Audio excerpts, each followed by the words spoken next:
August panel. We have been hearing some very illuminating speeches since yesterday. Being a Kashmiri myself, I would like to give indigenous voice, which I feel had been missing since yesterday.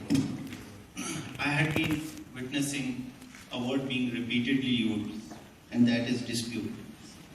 Well, to my understanding, this is not the right word because it gives it a nuance of a territorial, or it gives it a territorial connotation. Kashmir is more a conflict which is humanitarian and which is about the right of 20 million people to live with dignity and their right to choose for themselves, and the right which is enshrined in the UN Charter.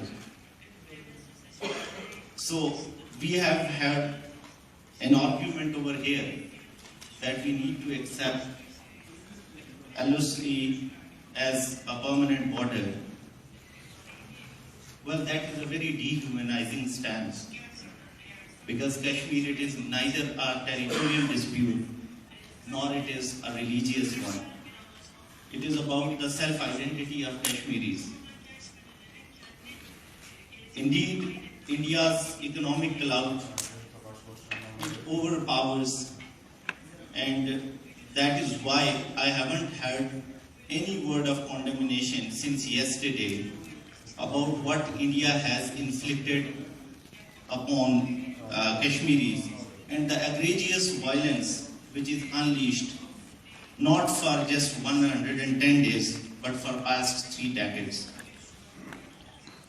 It gets more substantiated with a very recent statement of an Indian military officer on the live Indian news channel, where he says that it is all right to murder Kashmiris and to rape them in the duress of vengeance. It in itself speaks volume of the irony, agony, tyranny, and repression Kashmiris are living with. India has successfully neutralized the international community's support towards Kashmir cause, but let me say it very clearly and blatantly that in international politics, the legality has more to do with the construct of power, not with the justice. Because we are familiar to last 100 years that colonialism was legal, apartheid was legal, slavery was legal. So if India today has managed to hold Kashmir in a patently illegal and grossly unconstitutional way and has annexed Kashmir on 5th of August, and we are not having any formal denouncement to this act by the state heads or by the international community, we the Kashmiris are not getting a part by this. We, the Kashmiris, are fighting a war of resistance for centuries. Yesterday it has been discussed that we haven't been allowed to rule Kashmir for last 400 years.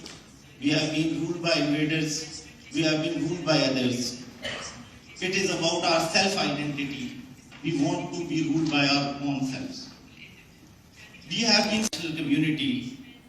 It holds a blind eye towards Kashmir dispute.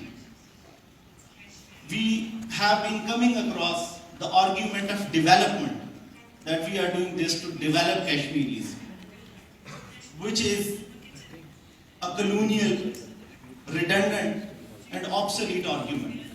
We will not give you freedom, we will not give you civic liberties, but we will develop you. This argument in itself holds no credence. And this is a very dehumanizing and unacceptable argument. There had been a word, someone used it in the panel, in the earlier discussion, rhetoric of violence. Well, there is no rhetoric of violence. Kashmiris are subject to a repression, an internal suffocation. We are dying. Our women are getting molested. Our childs are getting locked in we are living in a curfew for last few decades. So I expect the international community through this forum, and I demand the acknowledgement of Kashmiris, Kashmiri identity, the self-identity for Kashmiris, and their right to decide for themselves. Don't take it only in the pretext of Indo-Pak rivalry. It is about 20 million people and their right to live with dignity. Thank you. Sayın Qaiser, müsaadenizle